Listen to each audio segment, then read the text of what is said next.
right, let's go. All right, thank you for being here tonight. My name is Chris Harris, and my pronouns are she, her, and I am thrilled to welcome you to the California Ranked Choice Voting Coalition statewide strategy meeting. I serve as the LA Volunteer Coordinator, and we have an exciting meeting ahead. And so tonight, you'll get to meet our brand new LA Field Director, and we are honored to be joined by Robin Ye, District Advisor for Metro Council in Portland, Oregon, who played a key role in helping Portland transition to proportional ranked choice voting. We also share updates on the incredible progress being made across California, plus some important announcements and invitations for you to get involved in shaping the future of fair representation in elections across our state. So to kick things off, please join me in welcoming our amazing Executive Director, Marcela Miranda-Caballero. Hi, everyone. Good evening. I see a lot of new faces on here, so thank you for joining us. As Christine said, I am the ED here at PRCV. I've been here with the organization for about 2 years and change now, so it's been an exciting 2 years, and we're really looking forward to some of the campaigns that we have coming up for 2026 and 2028, and we'll be sharing some of that later on in the meeting. But before we do any of that, I want to go ahead and introduce our newest staff member, Johan Espinoza. Johan Espinoza is actually a friend of mine from the campaign world when I used to be a campaign manager. He is an expert in field organizing and has worked under several campaigns, state, local, and federal, and comes to us with a large network both in San Diego and Los Angeles. And now he's primarily focusing as our field director in Los Angeles as our charter reform efforts are ramping up over there. And he's been a great asset to the team.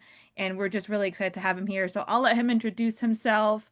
But just for you, for your own knowledge, Johan came to us as a result of the grant that we received for More Equitable Democracy. As you might all recall from an earlier meeting that we had this year, More Equitable Democracy granted us a large sum of money, and so we're eternally grateful to them that we're able to now have a staff member that's helping us with our efforts in LA. So without further ado, Johan, if you want to take a few minutes to just introduce yourself and say hello to everyone.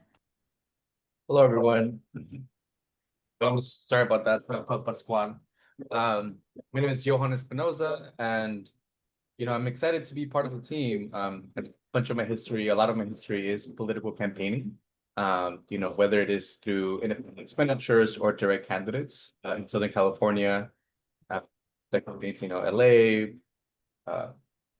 San Diego, and other places. In Ventura County as well. And it's one thing to do, a campaign where it's like, win or lose candidate, right? But this is issue-based advocacy, and this is really exciting. All the work that comes, to getting, something passed, right? Such as, RCV or PRCV here in LA, and getting people excited about that, right? It's not a candidate, but it's around an issue. So definitely excited about that, and looking forward to what we build here and continue building here in LA. Awesome, Johan. Thank you. And if any of you are based in LA, Johan will be giving an update later on how you can get involved, or if you have folks, friends or family that are in LA, Johan is now your guy. And Christine. Awesome. And I will hand it over now, I believe, to Tom.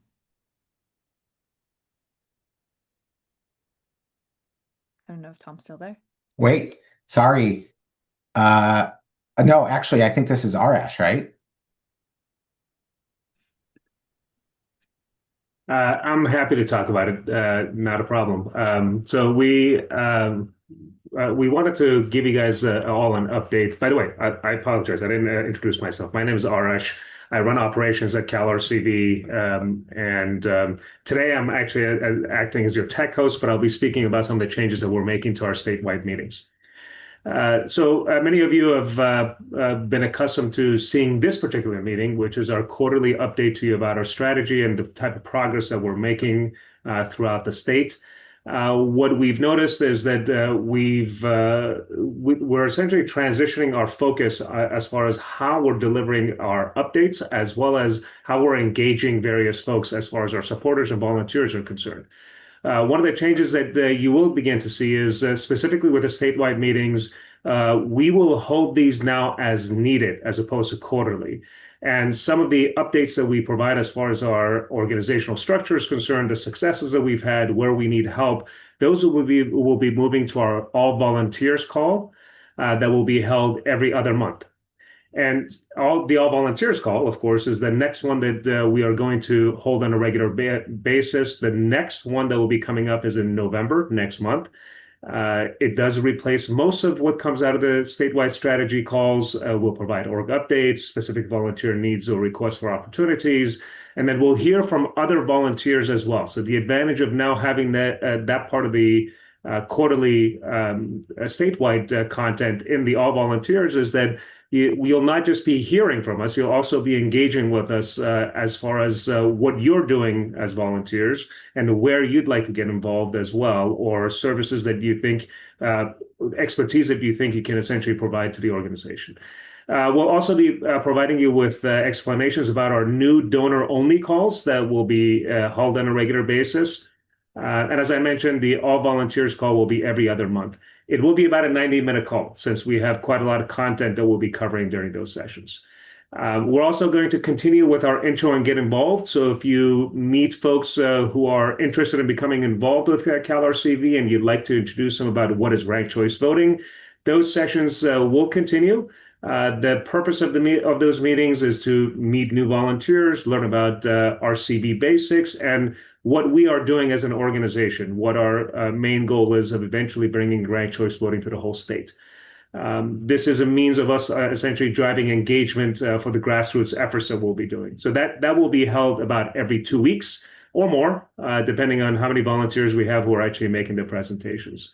And then the last one that you heard about, I mentioned a little bit ago, was the donor update call. So this is for everyone who's regularly donating to our organization.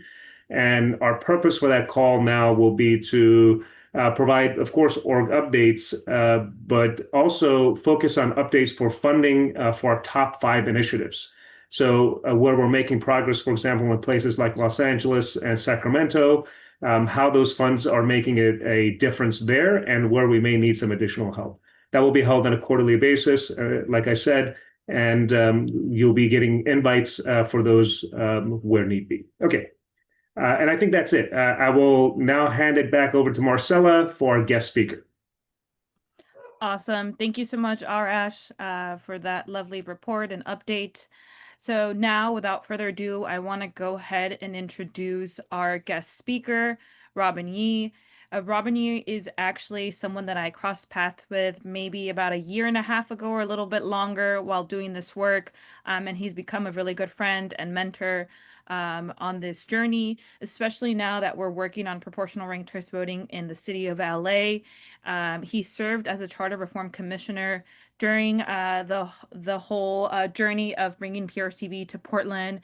He's a political organizer and proud Chinese American son of immigrants who has dedicated his professional career to building a more inclusive and multiracial democracy through policy advocacy, electoral politics, and community organizing.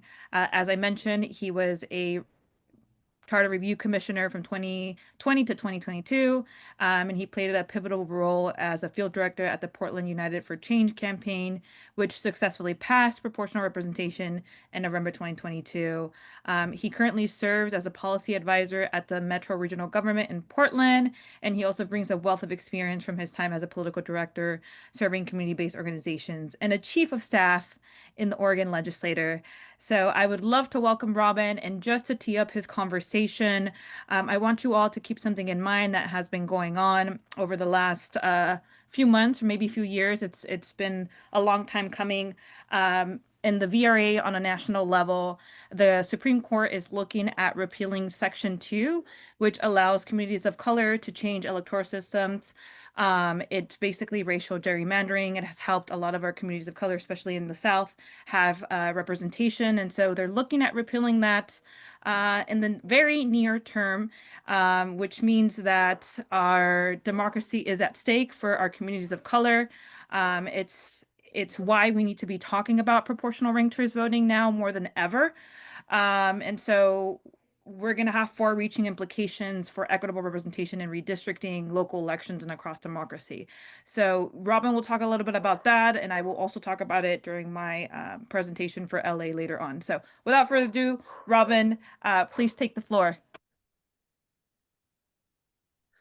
Hey everyone, thank you for that introduction. And yeah, what a time to be alive and talking about this. I think it's great work. So yeah, I put the slide up because this is where I met Marcela and folks, and I'm a part of the MED cinematic universe as well. And we had the pleasure of hosting like a large symposium this past April, 6 months ago, to look at to like really tell the story and bring people across the country to kind of witness and see the changes that happened in Portland. And thank God that we did reform our city government, because it would not be as strong in the face of what we're facing from the federal government right now. So I'll talk a little bit about that if we go next slide.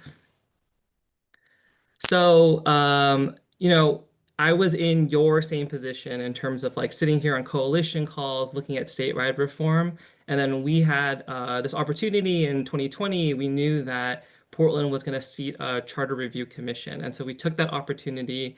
And I don't think we like went into it knowing that we would ultimately pass this comprehensive package, but I think we desperately knew that that was our chance to really show our community, particularly communities of color and folks who are left out of a lot of political decisions, right, about their own community, that this was like a real shot worth taking. So I, lived and breathed this for several years as, community member, thinking about like, who doesn't have voice in the city. I was selected as a Portland Charter Review Commission, which was like a 2-year commitment as basically a public official. And then I left that commission early to go campaign on the ballot measure, Portland United for Change, and we won that with close to 60% support in the city. And it's changed people's thinking about the city kind of overnight, really. And friend of Marcella, working on proportional representation. So happy to be here. If you go to next slide. So I want to take just take a pause. It's a big moment for the country, for Portland. I'm sure our West Coast neighbors have been seeing and reading about us in the news. Also shout out to LA and all the other cities that are holding the line against ICE and, protesting this bastard. Like, we just had a negative court ruling again handed to us. So we're on edge as a city, but I think never as united as a city as well. And I want to talk about this because I do think that there is a clear connection to people being more satisfied about their political representation and feeling like their local elected leaders, at least, really reflect like what's felt in the community. And I think that's like not a small thing in this moment when there's such a huge disconnect with how we feel in the city and what our federal government is telling us to feel or telling us is our reality, right? So like it's I just want people to hold on to that. That's like a big thing. I put here that one concrete difference is we have a 12-member council now, and they just passed the Protect Portland initiative, which codifies our sanctuary city policy, really like adds more teeth to it. The policy also just like prepared our government for lawsuit. We're now requiring our city to do frequent FOIA and information checks of the federal government. So it's just like that's like an actual real life example of you get a better system, better representation, and it makes a difference, right? So like the last time Trump sent masked men into the streets during the first term to Portland, this was not the level of response from our government, right? And I think a key difference we have now is we have different political leaders elected with a different system. So, I just want that to be in the back of our mind this whole time. I think as Marcella talked about, right, like thanks to the Supreme Court, we're losing what has a tool that has been one way to guarantee representation, right, with majority and minority single member districts. Like that tool is so uncertain, and I think it actually really lifts up that like proportional representation can be an antidote, and it won't be impacted by this type of court meddling, right? If we can really connect what people actually think and make our institutions reflect what people think, not, elected officials choosing their voters, like, I think we've unlocked something here. Okay, so that's all prologue. Wanted to really situate us because like this really matters. So if we move to the next slide, so the story of Portland, and it's been well covered. This is a great report by the Ash Center and Harvard Kennedy School. They were on the ground interviewing a lot of community members and activists, but we feel like we did something super exciting in Portland, which is we pulled off something hard in politics. We kept our promise that we made to voters, and we lived up to the potential for representation. We, created the largest coalition ever assembled in local Portland politics, which I think was great because it persists now to some of the things that we're fighting. And what I want to cover in the next few slides is we'll cover what the changes were, how we transformed our system, and really talk about some of that impetus for change. Like why after 100 years of trying did it happen now? And what were the actual results that have changed politics for the better, which we feel has happened in the city. So next slide. So to recap, we put forward a proposal and the voters took action in November of 2022. So you see the election results, 58%. That was one of the highest marks for kind of, democracy-related measure in the state for a long time. And then it was a sprint. Like we had 2 years to prepare and switch the entire system that we had been operating off of for almost 130 years. And it also just canceled the terms of the existing city council. So they played it out 2 years. People who were elected at the same ballot, they had their terms shortened. We were like a full factory reset. And I think large in part, it's because, like some of the pains in Portland went mainstream. Like enough people finally started feeling the pains of a disconnect between what people wanted in their neighborhoods and what was being done in City Hall and the people elected to it, right? And so we were able to tell that story, and then you could see an overwhelming majority of people pass this. Next slide. So to recap, what were some of the changes? So we went to ranked choice voting, proportional ranked choice voting. We were at an at-large election system, and we created geographic districts for the first time in our history. So we had guaranteed representation from all parts of the city geography. And we also shifted from this like really outdated kind of like we had mini mayors in the city to fiefdoms to having a mayor council and a city manager to have professionally managed city bureaucracy, right? To really reflect 21st century governance. Next slide. So yeah, we had new geographic districts, and it was done by an independent redistricting commission.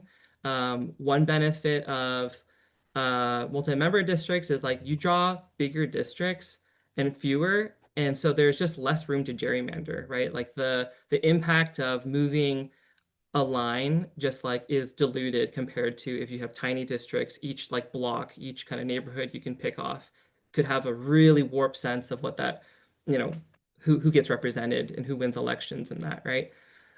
So these were also really important elements in addition to the three that I just outlined. Next slide. Yeah, right. You can see this is our ranked choice ballot. So, every voter in Portland and every voter in Multnomah County has now experienced this. So this was really good to socialize this. Next slide.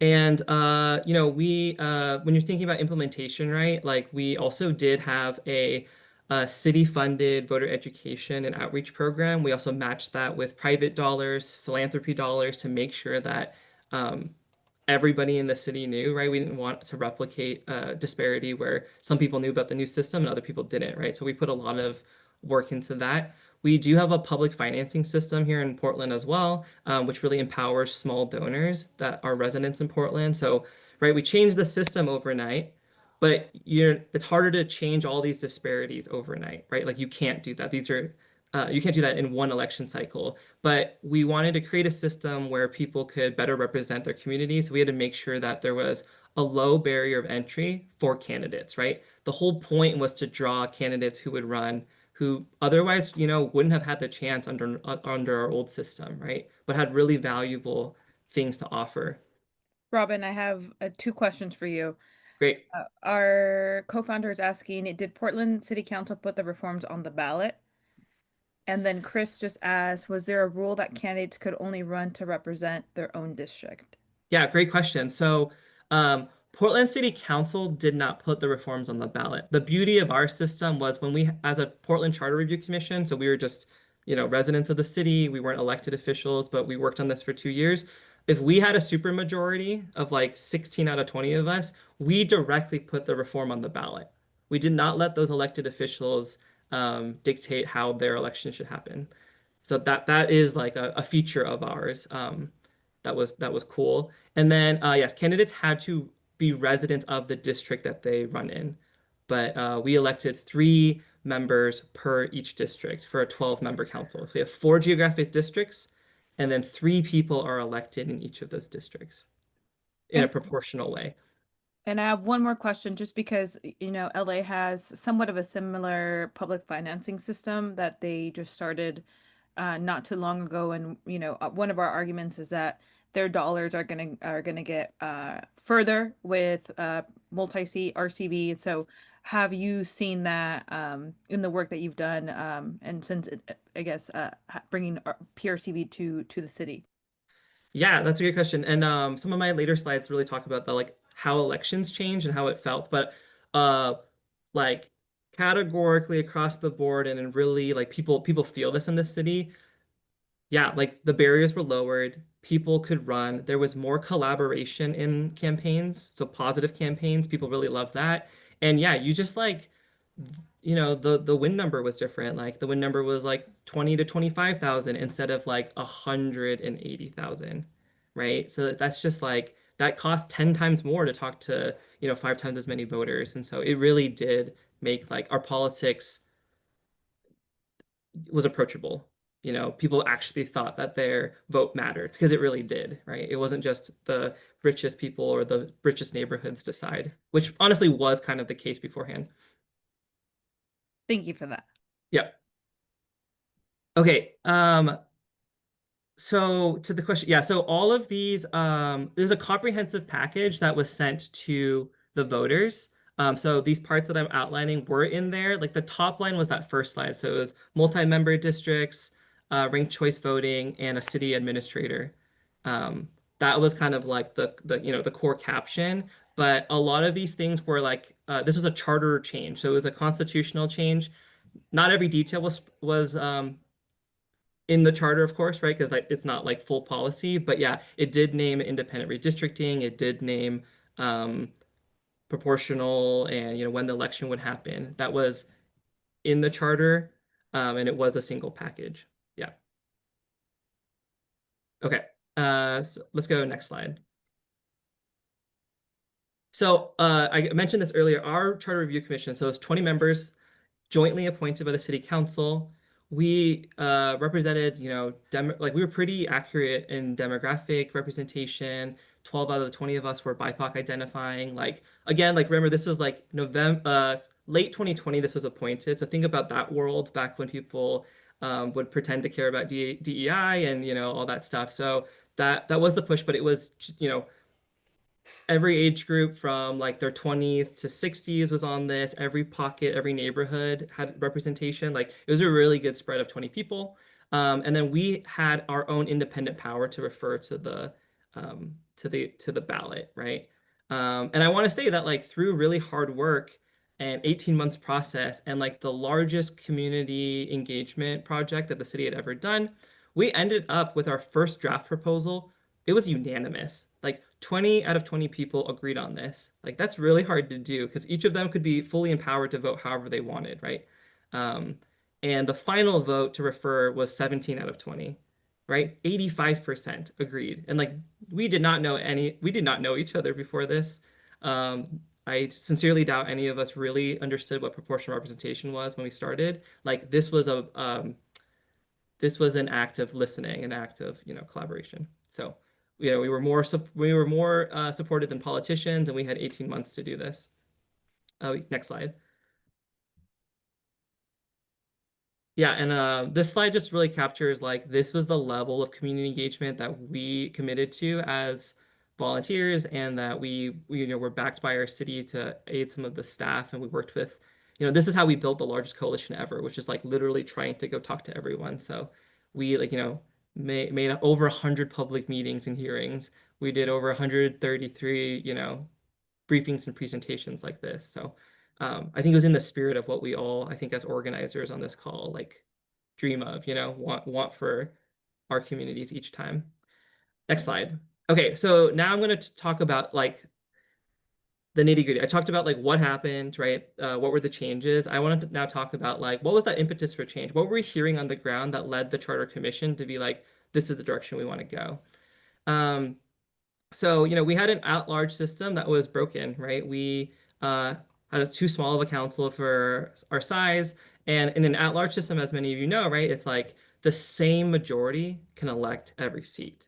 You don't see a spectrum of thought in the city. It's just like the same people fund the same type of candidates. They can maybe be different shades or like the same person, but like different races, but they're the same person. And that's not like reflective of Portland, right? Or any city really. There was a strong desire for guaranteed representation to East Portland. And East Portland is the part of the town that, is disinvested in. It's, you've heard it from your city, right? It's the part of town that's disinvested, neglected, doesn't have political representation, but is like the most racially diverse, the most socioeconomically diverse, and the place where people are being displaced to, right? So, that was deeply felt and something that people wanted to make sure we addressed. The people wanted professional, effective city services, right? As tax bills go up, people expect higher services. That wasn't happening because of you had politicians managing too much, who maybe just didn't have the expertise in trash and sewer and water, but yet they're asked to kind of lead that policy. It wasn't a good recipe. But more importantly, I think for reformers, it was, we wanted to give political communities an actual chance to elect their candidate of choice, right? And that's across the board. So that doesn't have to be just looking at racial demographics. That could be renters. That could be young people, right? That could be people who really care about certain issues like transportation, like clean air in their part of town, right? Like those are all political communities, and they all need a chance to make sure that their elected representation hears them and represents them. People also were sick and tired of campaigns as usual, right? Of politicking that was just, move only to the center or only respond to, the wealthiest people or the people in proximity to City Hall, right? And what I thought was how I really thought about why like proportional representation and why we needed more voices at the table was we wanted a politics of inclusion, not one of dominance. Not one where my power comes from owning all the same seats, but it's maybe the same kind of small group that's owning everything.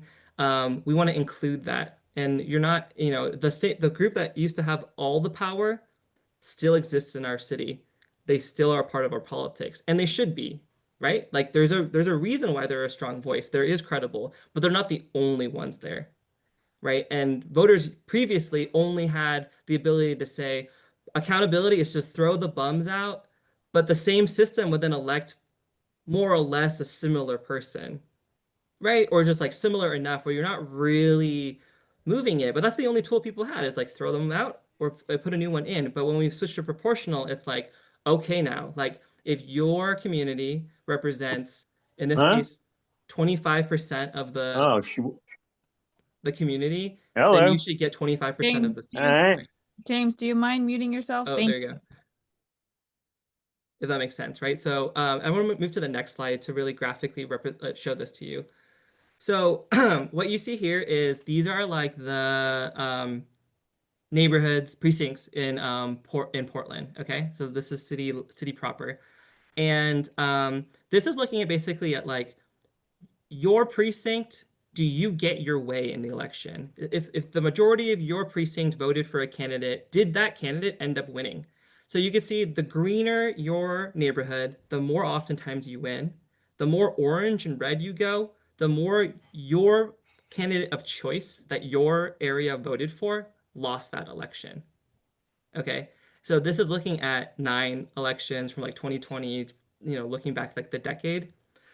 So you can see, right, who has all the power in the city, who's guaranteed to have their way. You see some neighborhoods 9 out of 9, and you see some neighborhoods 0 out of 9, right? Like, what does that do? I mean, this is like so many levels of heinous, but what does that really do for our politics? It says people look at this map and they accurately say, what's the fucking point? Right? If I live in that red zone, what is the point? Why should I participate in our elections? I already know the outcome, right? This is what we were trying to solve for. If that makes sense. So yeah. So next slide. So this goes to the question of like, okay, why not single member districts, right? That's like the most readily available, most commonly used. So why did we even like stumble upon proportional representation? Right. So, this is with MED's help, and we said, okay, like if you were trying your hardest, let's say it was fully legal to like just like create the most like multi like people of color forward district in Portland based on how our city is distributed, where people live, could you do it? Could you do it, right? And so looking at this map, to make a majority minority district, you gotta look at you have to look for like orange, okay? That's like if you could draw the most craziest map just to get kind of everyone clustered together.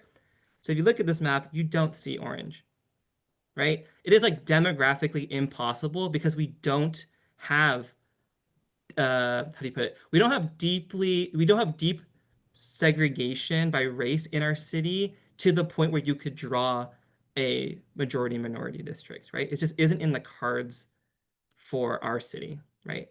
At least like where people live. So next slide, if we,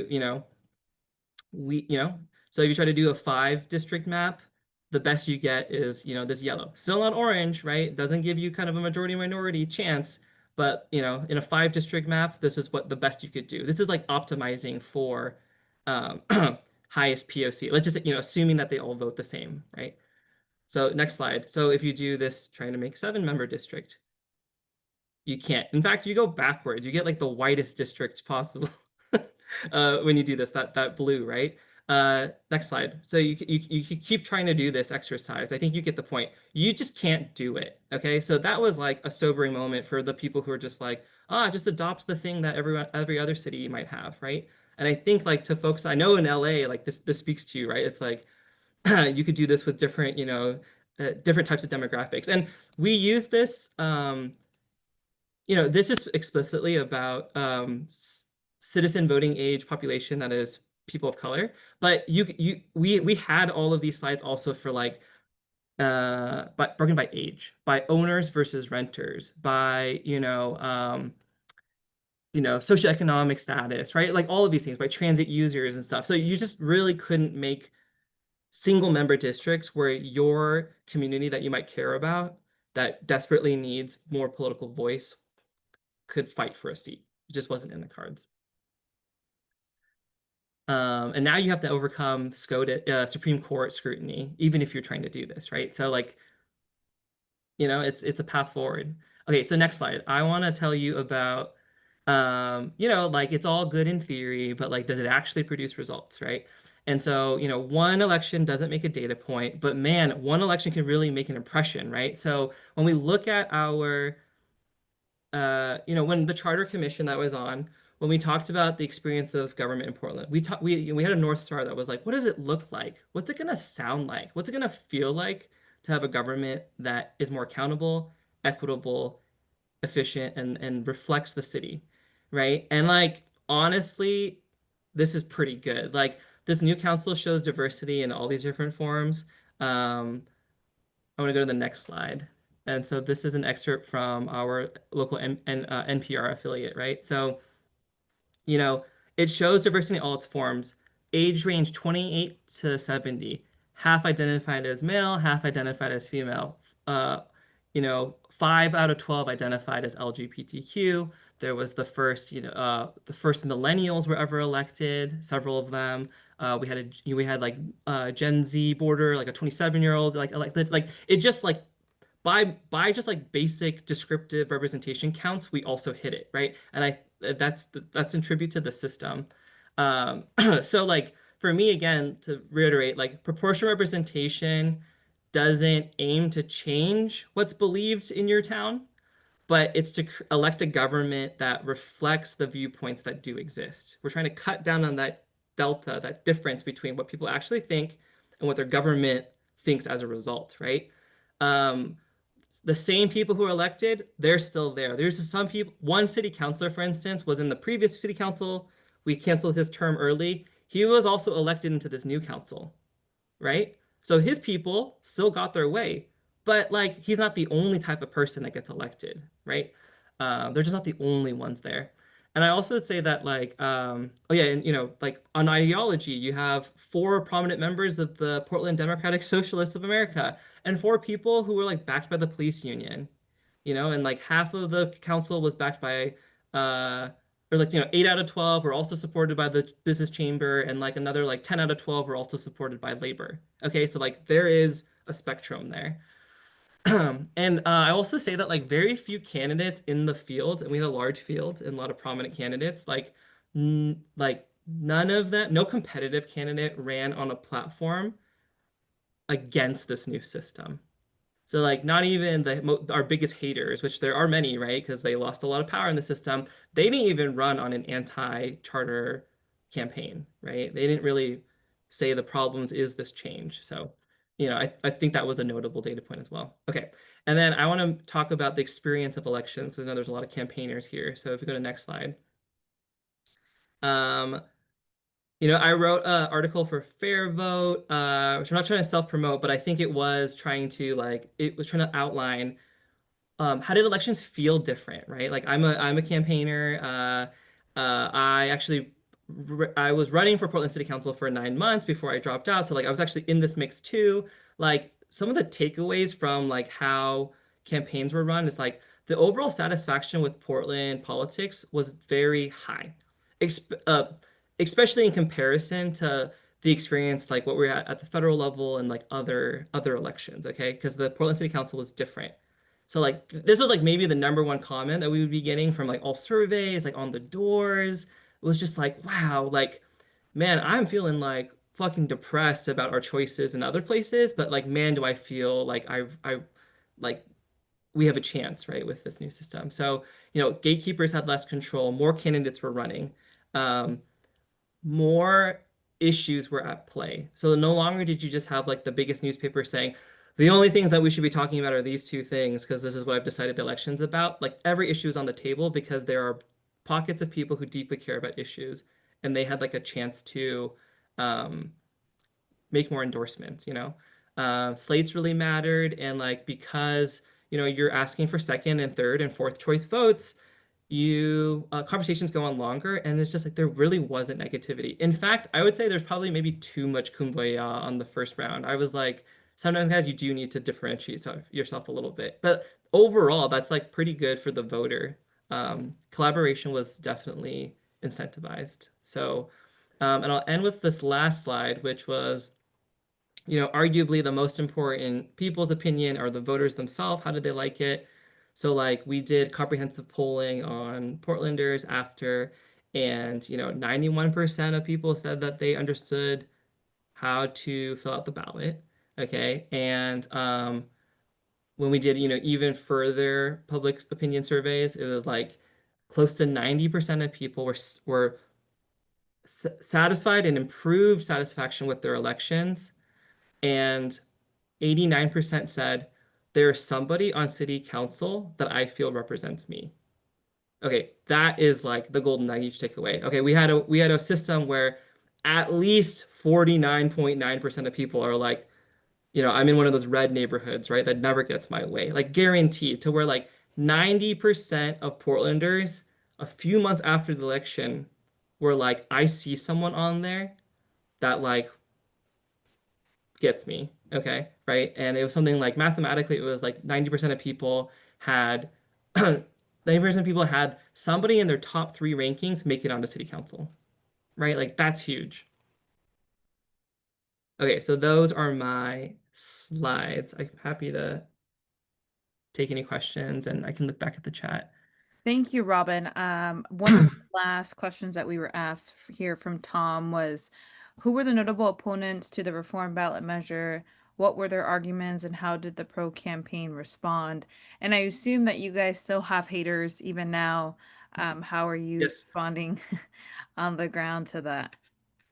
Yeah, okay, great. These are great questions. So we did have very notable opponents, namely the entire Portland City Council, the business chamber, um, all the people, the political consultant class, frankly, right? They were like, big lobby interests were like, wait, I used to be able to try to buy 5 politicians, I have to buy 12 now. Like, ah, God, like that's just, I don't like that. So, I mean, big players were against this, but we had did the groundwork to the people who mattered the most, which is the voters. And their arguments were eventually like, not that change shouldn't happen. They were just like, this change shouldn't happen. Please wait. I'll get you a better plan. Which didn't really sit with people because there was nothing stopping them from creating a better plan this entire time. And, the pro campaign was like the biggest coalition we ever assembled. It was over 2 years, like even before Charter Review Commission, like we had been working on this for several years. So, um, like, there's no shortcut for relationships, right? Like I think you all know that across your vast and very different state, like, but that endures. And so one thing that was really important, which I like tell everyone is like we had such a successful campaign, right? It was the highest fundraised, it was the most volunteers, it was like, overwhelming vote, but we didn't fold after mission success because we knew we had to guard for implementation. We knew we had to continue to fight for this. What's happening now is I don't think it's not effective, but it is happening.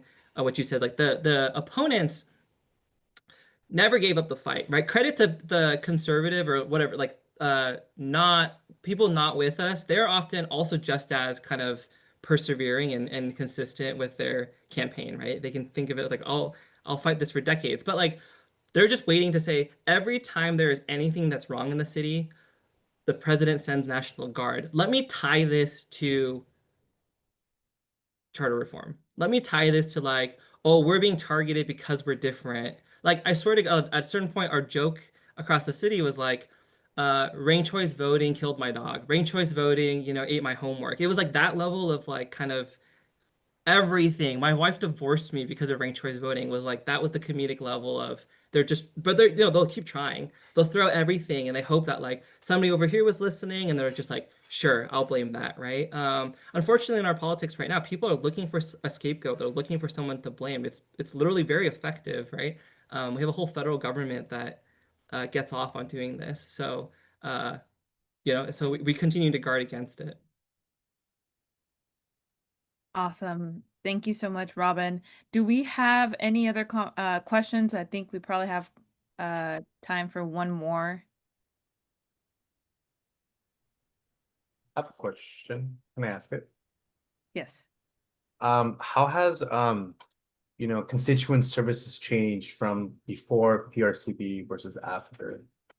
Better, worse, the same, easier to connect with your elected? And I'm curious how that has worked out. Yeah, that's a great question. That was like such a huge thing that we heard from all of our community engagement, right? Was like people passing the buck, people were treated like hot potatoes, right? Like you never really get a hold of people. Because right when someone thinks that they represent the city at large, they think they don't actually represent anyone, right? It's like when you stand for everyone, you stand for no one. And because so in short, like it's like 5,000% better constituent services, right? Like people might not be getting faster results on some things, but they like know who to contact. They know where the responsibility is. We have a legislative branch that works in policy. We have services delivered by bureaucrats. We used to mix the two with decreased success. And I will say that like people were not used to this idea of like you have multiple representatives, right? But as you all know, like in a single member district, if your person that represents your district doesn't give a shit about you, you're shit out of luck, right? They're like, oh, well, you're not my vote, so I'm gonna go spend my time on someone else's vote.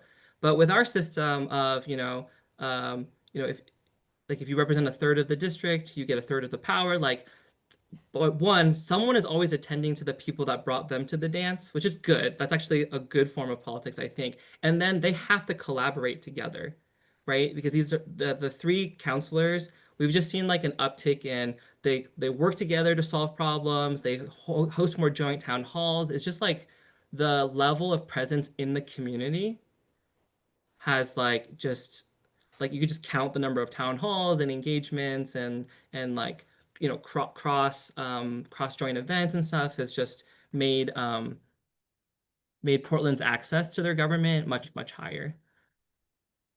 Yeah, it's a real selling point, I think. Um, Bureaucrats, I think, at first were kind of like, oh, like I used to maybe be able to know, like I call, Marcella for this, but now I have to think a little bit if I have to call Marcella, Robin, or Tom, like, but that's like a good problem to have because it used to be if Marcella doesn't care about me or doesn't like me because she knows I didn't support her in the last election, she's never answering my call, right? Like that was just the reality. So it is much better. Just as a follow-up to that, Robin, though, like for example, if I'm a constituent Mhm. and there needs to be a pothole fixed in front of my house, are folks and handling stuff based on issues, or like how would I just pick up the phone and call whichever council member from the three that is representing me and just see which one can end up helping me, and then if one of them doesn't help me, I move on to the next one? Like how in practice is that working for people? Yeah, that's a good question. So, we have like just more standing committees too, so you could funnel issues there, right? Like you don't have to guess. You just like there's the transportation committee if it's like a structural policy. That's really clear now too. Um, like it's known where these counselors live, right? It's like all the times it's a part of their like political identity. So like, it's not unclear for some folks, but yeah, like you reach out to the person you feel most comfortable with, or maybe you know them from another issue. They could help you or direct you the same way. And yeah, I think it's an added benefit that like if someone blows you off for whatever reason, that you can go to another person. So you get three shots at it. So it's not you don't get a third of the service. I think you get three times as much attentiveness. And it's really powerful when all three show up for an issue because that really gives you the feeling like it's a priority. And you see that, like you can see that. And then like your district also gets so one other thing, like insider baseball, right? Committee wise, your district is like guaranteed to have representation on every single policy.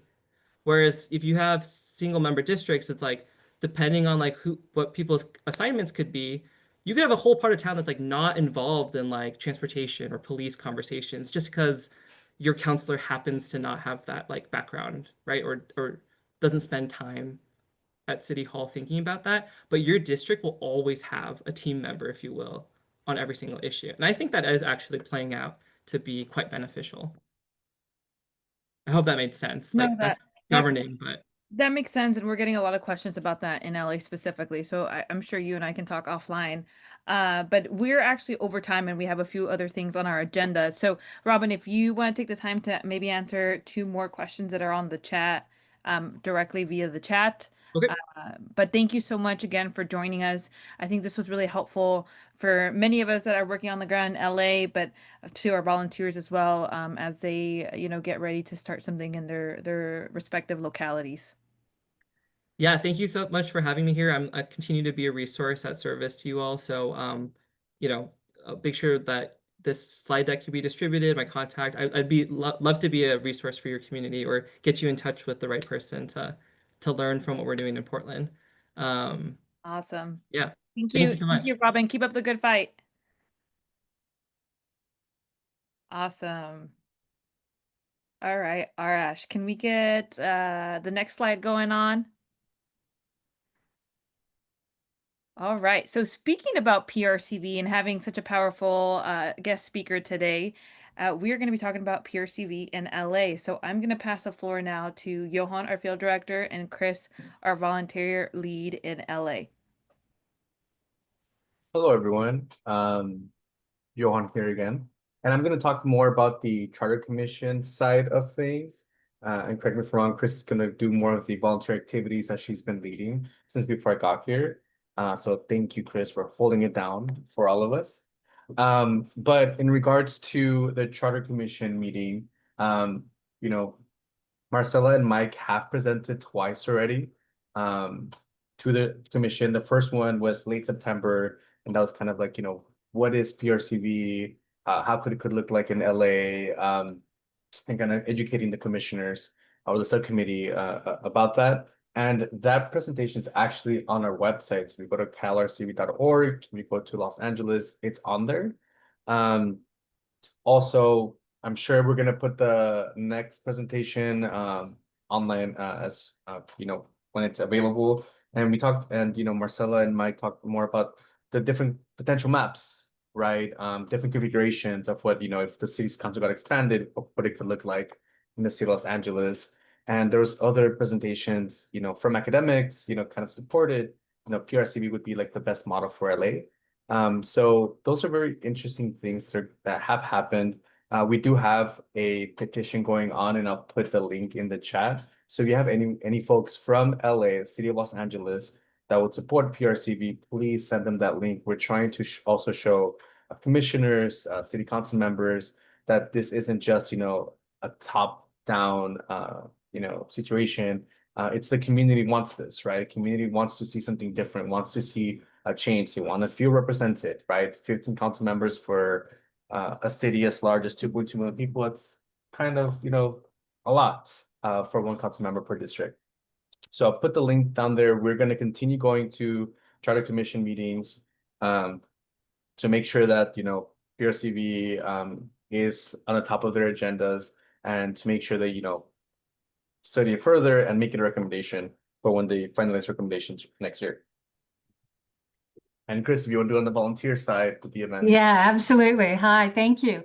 The first thing I want to say, because I know we're running out of time, is tomorrow night is my LA strategy meeting, and I'm going to go over all of this. But right now, I'm going to put into the chat all the links for the upcoming various canvases. So if you're in Los Angeles, we got a lot going on. On next Saturday, the 25th, is Left Coast Forum. We're going to have a booth there. That's in Los Angeles at the LA Technical Trade Center at 400 West Washington. And on November 1st, we have a Halloween party, and it is a Halloween Village election choice voting to elect our Halloween Village president. It's going to be at the beautiful home in Brentwood of Johanna Manassian. It's also her birthday, and it's just going to be a big bash. Totally want you to come. So check that out. Look in the chat for that link. November 4th, we have a canvas at Cal State Northridge. They have an election theme farmers market, and we have a booth there as well. That's from 10 to 12. So a little bit difficult for a lot of people, but if you can make it, we'd love to have more people at our booth talking to people. On November 5th is our next, after tomorrow's, is our next LA strategy meeting. And then one last thing is November 16th, this is brand new, we'll have another farmers market canvas in Malibu. So like I said, if this is something you might be interested in doing, come join us tomorrow night. Look for the link for the LA strategy meeting that I put in for tomorrow night. And you'll get to learn all about it, and I will send you an agenda to tell you, I love being redundant, so just get in touch with me. So thank you, you guys. That's it for me. So this Awesome, Christine. Thank you. And just as a reminder, as Johan mentioned earlier, this is the petition. So if you all visit betterelectionsla.org, please have friends and family that are citizens or residents, I should say, of LA sign on, please. And I will include that in my meeting tomorrow. Thank you, Chris. Okay. So I was just we saying, only have 1 minute left. Does anybody have any questions or anything in that last 1 minute?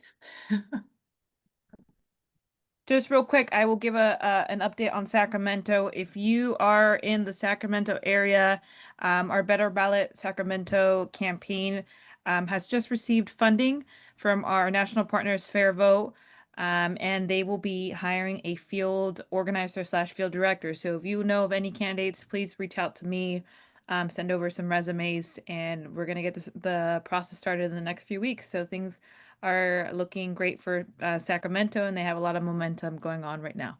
But that's basically it for my update for tonight. Well, thank you, everybody. It looks like we're at 7 o'clock now. Unless somebody has a, oh, good, sign up for events. That's perfect. Unless there's any, burning questions, I think I want to bid you guys all adieu and have a lovely evening. And thank you so much for joining us tonight.